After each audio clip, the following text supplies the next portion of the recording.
بسم اللہ الرحمن الرحیم۔ السلام علیکم ورحمۃ اللہ وبرکاتہ۔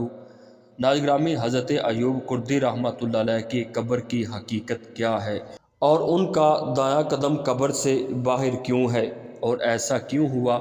مزید آگے بڑھنے سے پہلے آپ ہمارے چینل کو سبسکرائب کر لیں اور ساتھ لگے بیل آئیکن کے نشان کو پریس کر دیجئے تاکہ آنے والی ویڈیو کے نوٹیفیکیشن آپ کو بر وقت مل سکیں۔ ناظرین گرامی، حضرت ایوب کردی رحمۃ اللہ علیہ، جن کا اصل نام حضرت ایوب طاہر کردی تھا، ان کا مزار عراق کے کرد علاقے میں موجود ہے۔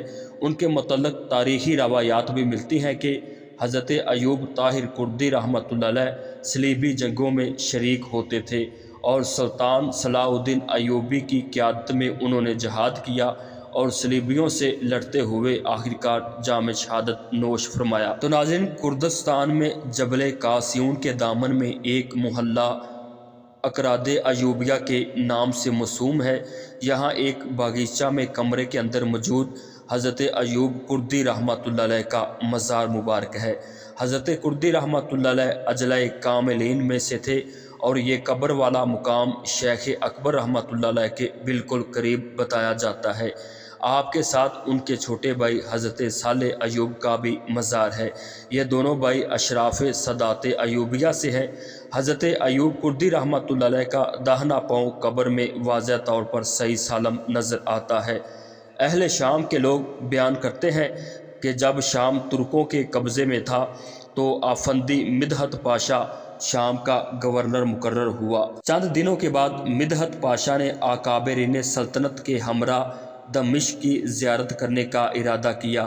کئی مقامات کی زیارت کرنے کے بعد جب مدحت پاشا حضرت ایوب کردی رحمۃ اللہ علیہ کے مزار پر آیا تو کہنے لگا، کرد کیسے ولی بن گئے؟ کرد لوگ تو ڈاکو اور چور ہوتے ہیں، یہ لوگ کیسے ولی بن گئے؟ یہ گستاخانہ کلمے کہنے کی دیر تھی کہ مزار سے دایاں قدم باہر نکلا اور اسے لگا وہیں گورنر پاشا کی جان نکل گئی۔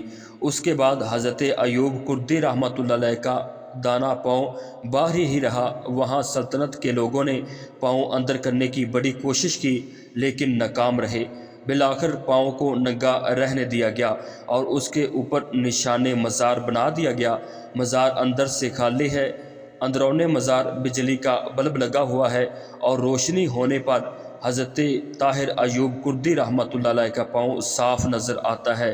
چند دن کے بعد محکمہ اوقاف کا ایک ملازم آتا ہے اور ان کے پاؤں کے ناخن بھی تراشتا ہے۔ تو ناظرین کرام، یہ شیخ کردی رحمۃ اللہ علیہ کی کرامت بطور تا زمانہ عبرت موجود ہے۔